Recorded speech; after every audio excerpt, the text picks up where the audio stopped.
Hello दोस्तों, मैं आपका दोस्त धीरज और आप देख रहे हैं आत्मन study with Dheeraj. Federalism class 10th की पॉलिटिक्स या फिर सिविक्स कह दो का माना जाना सबसे हार्ड वाला चैप्टर को अपन ने इतना इजीली कंप्लीट कर दिया, वो भी सिर्फ 2 दिन में। Can anyone believe? मेरी खुद की जो टीचर हैं उन्होंने इस चैप्टर को कंप्लीट करने में हफ्ता भर लिया था। अगर अपन इसको बुक से भी कंप्लीट करते हैं ना तो भी 4 दिन से ज़्यादा नहीं लगते। और कोई भी डाउट्स हो तो प्लीज़ डाल दो कमेंट बॉक्स में, ठीक है। और कोई डाउट नहीं आ रहे हैं इट मीन्स कि सबके डाउट्स क्लियर है ना। यस। सो देखो, अगर जैसे कि कोई वीडियो देखा रिसोर्सेज एंड डेवलपमेंट का, ठीक है, अब उसके MCQs ढूंढ रहे हो तो देखो ऐसा है कि उसमें देखो ऐसी कोई बात नहीं है। मैंने जितने भी चैप्टर्स पढ़ाए हैं उन सबके मैंने MCQs, previous year questions, fill in the blanks, assertion, reasoning, उन सब के मैंने एक वीडियो में डाल रखे हैं। तो ऐसा करना है आपको, बस में प्लेलिस्ट में जाना है, वहाँ पे देखना है उस चैप्टर के बारे में कि वो चैप्टर है कि नहीं। अगर है तो वहाँ पे उसकी प्लेलिस्ट में होगा, और नहीं होगा तो फिर आप मेरे अपलोडेड वीडियोस में देख सकते हो, वहाँ पे ज़रूर होगा। और जितने भी चैप्टर्स मैंने पढ़ाए हैं उन सबके MCQ सीरीज़ अपन ला चुके हैं और ख़त्म हो चुकी है। और अब अपन दूसरा स्टेप कर रहे हैं। अब अपन 1-2 दिन में, एक फर्स्ट दिन अपन चैप्टर को कंप्लीट करेंगे, अगले दिन अपन MCQs कंप्लीट करेंगे, और ऐसे करके वो चैप्टर पूरा फिनिश्ड हो जाएगा सिर्फ 2 दिन के अंदर। आज है सितंबर का फर्स्ट डे और हमें बहुत कम टाइम है हमारे पास दूसरे चैप्टर्स को कंप्लीट करने के लिए। ओके, तो चलो स्टार्ट करते हैं। ठीक है, तो ये हमारा ऑब्जेक्टिव मतलब सारे क्वेश्चन ऑब्जेक्टिव जाएंगे। Belgium shifted from a unitary form of government to, Belgium जो है वो यूनिटरी फॉर्म से किस फॉर्म के गवर्नमेंट में गया था, वो है एक फेडरल फॉर्म, ठीक है। Which type of democratic which type of government does the Belgium have? अब बेल्जियम के पास कौन सी गवर्नमेंट है? Federal. In federalism power is divided between various constitution units and central authorities, या फिर सेंट्रल पावर भी अपन कह सकते हैं। तो देखो, कॉन्स्टिट्यूएंट यूनिट्स जो हैं वो है स्टेट्स, सेंट्रल पावर जो है वो है कंट्री, ठीक है। तो मतलब ऐसा है, ठीक।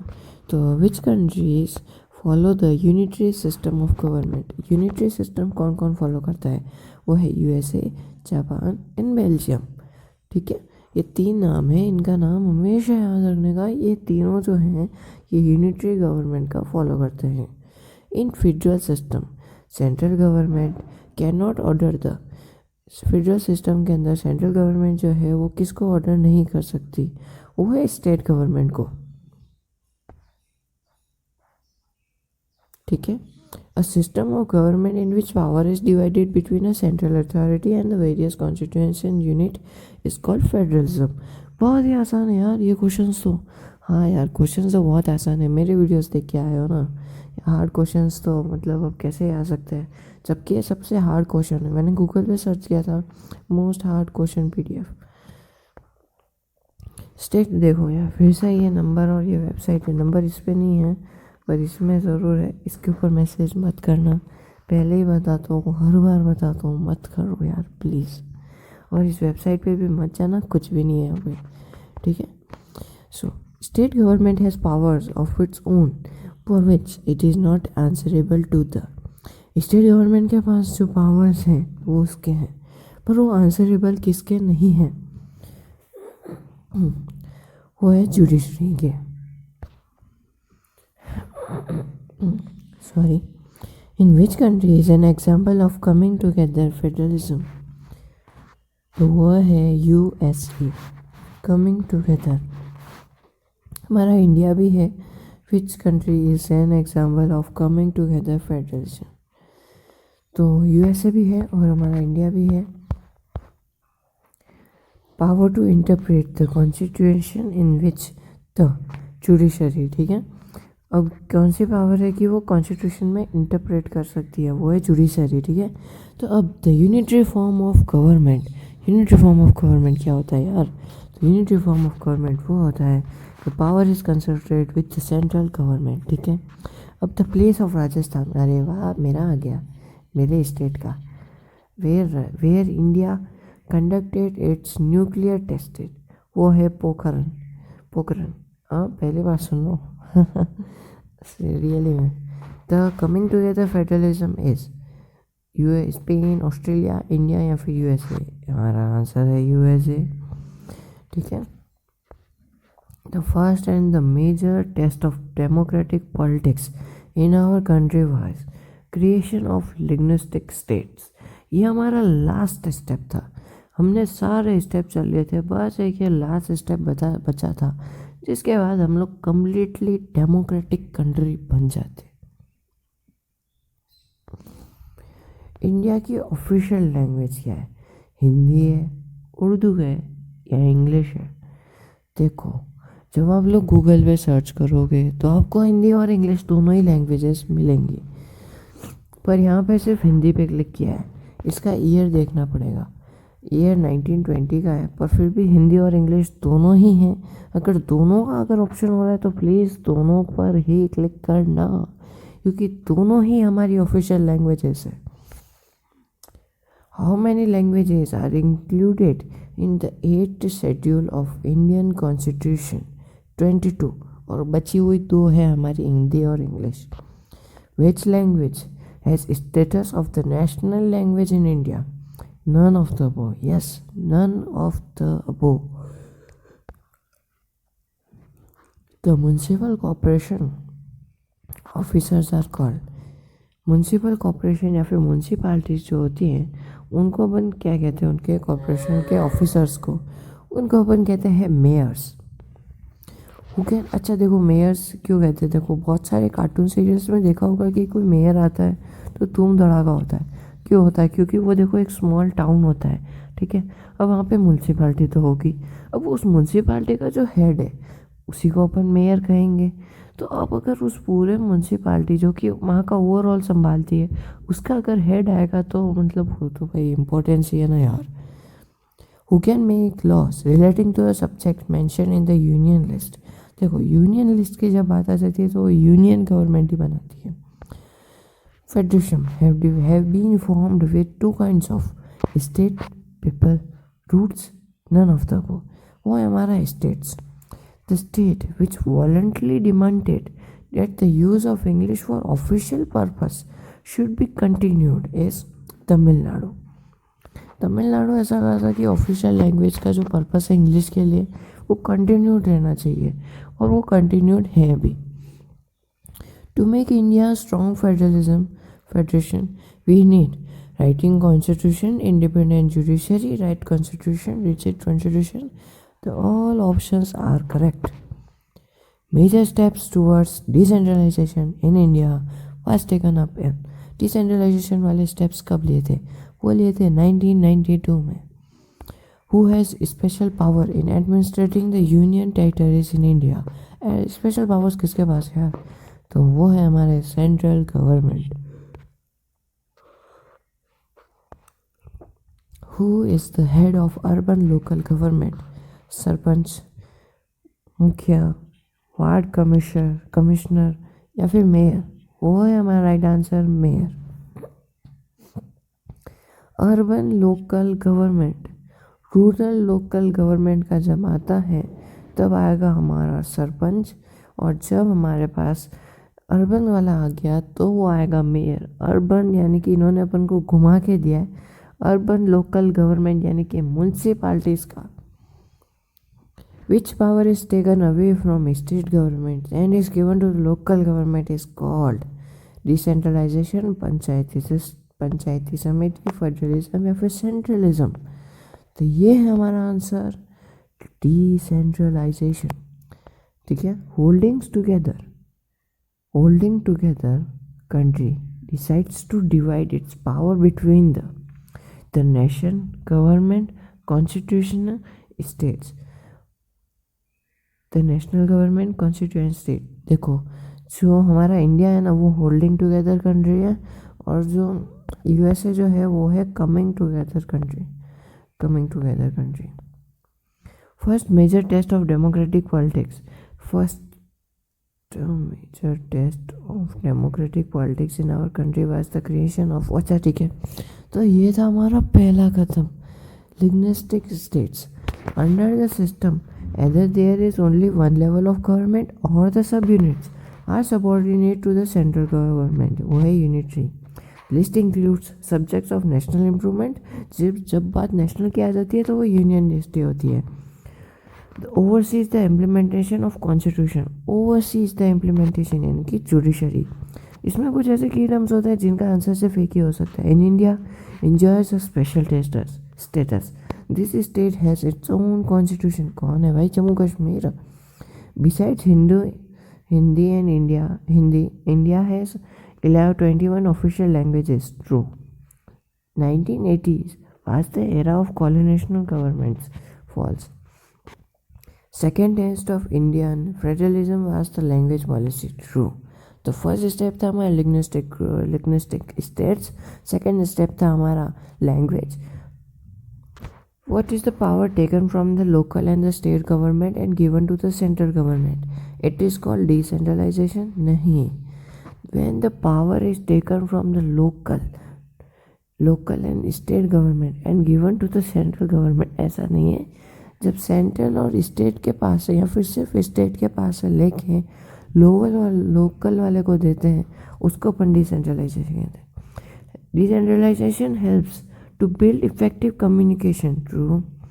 आगे असर्शन और reason. Yes. Assertion. Belgium and Spain has a holding together federalism.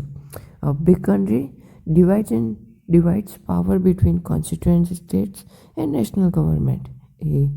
Both assertion and reason are true, and reason is the correct explanation of assertion. The power of the large country is divided between constituent states and national government. The central government is more powerful than the states. Assertion. Hindi is identified as the only official language of India. It helped in creating supremacy of Hindi speaking people over others. देखो assertion जो है वो ठीक है, पर supremacy वाला जो है ना वो थोड़ा सा बहुत सा गलत है, बहुत ज़्यादा गलत है. Hindi is identified an official language of India. However it is spoken by only 40% of Indians. Thus to safeguard the rights of other linguistic community, 21 other languages were recognized as scheduled languages by the constitution. Schedule languages है, जब भी requirement होगी, जब भी इस cast के people ज़्यादा होंगे तो वो इसको भी ऐड कर देंगे. It is a very simple to make the changes in the basic structure of the constitution. Both the houses have powers to amend the constitution independently. नहीं यार, दोनों ही गलत है. It is difficult to make changes in constitution. It is the federal system. Any change has to be first passed through both the houses of parliament through at least 2/3 majority. Then it has to be ratified by the linguistic of at least half of the total states. ठीक है. अब assertion. India is a federation. Power beside both the central authority. Both assertion and reason are true, and reason is the correct explanation of assertion. India जो है वो एक federal country है. वहाँ पर 3 टायर सिस्टम है पावर शेयरिंग का. मतलब कि सेंट्रल सिस्टम, स्टेट गवर्नमेंट और local self government. It is a union of states and not a federation. Assertion. Coalition government is formed during dearth of coal in the country. It helps in overcoming coal crisis. Both assertion and reason are false. पता नहीं कोल को कहाँ से घुसा दिया इन्होंने अंदर. When no party is able to prove clear-cut majority, several regional parties came together to form coalition. अच्छा चलो देख लेते हैं. एक पार्टी है ए जिसकी मेजॉरिटी में थोड़ा बहुत कम पड़ रहा है, बट अगर वो जीत सकती है. फिर 2 पार्टीज हैं बी और सी, उनके 100. ठीक है, हमारे पास 100 है. तो ए वाली जो पार्टी है उसके 49 हो चुके हैं. ठीक है. अब बी और सी वाले जो है ना उनके 25 हो चुके हैं. उसमें से अकेला कोई चीज़ नहीं जीत सकता, पर अगर वो साथ में आ जाए तो वो 100% जीत सकते हैं. तो अब वो क्या करते हैं कि वो एक कॉर्डिनेशन बिठा लेते हैं। अब देखो जैसे कि वो एक रिलीजनल पार्टी, एक है हमारे हिंदू की और एक है हमारे सिख्स की। तो जब ये दोनों कंबाइन हो जाएगी तो हिंदू वाले हिंदू को वोट देंगे, सिख्स वाले सिख को वोट देंगे, ऐसे करके उनको ज़्यादा वोट्स मिल जाएंगे। पर ऐसा नहीं करना चाहिए यार। उसी को वोट दो जो रिप्रेजेंटेटिव ऐसा हो कि आपको डेवलपमेंट की तरफ लेके जाए, बिना किसी नेचुरल चीज़ को नुकसान पहुंचाए हुए। ऐसा नहीं अरे वो है ना हमारे जैन साहब, अरे वो शर्मा जी, अरे वो गुप्ता साहब है ना, मेहता साहब, गुप्ता जी। ऐसा नहीं करना है भाई। कोई इधर काम ही नहीं आता किसी के पावर मिलने के बाद। इसीलिए अभी से सिर्फ उन्हीं को रखो जो आपके काम आ सके या फिर इस कंट्री के काम आ सके। The subjects which are not included in the union list, state lists, and concurrent list are considered as recensionary subjects. The subjects included that came after the constitution was made and thus conclude not be classified. Both assertion and reason are true. And reason, the subjects which are not included in the union, state, and concurrent list are considered it is included. तो ये जो subjects हैं ये computer software हैं that came after constitution was made.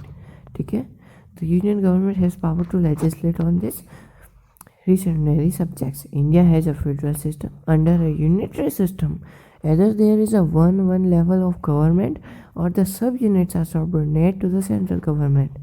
Both assertion and reason are true, but reason is not the correct explanation of assertion. Zilla Parishad and chairperson is the political head of Zilla Parishad. ठीक है, mayor is the head of municipalities. ठीक है, assertion ठीक है, पर reason जो है वो उसका करेक्ट एक्सप्लेनेशन नहीं है।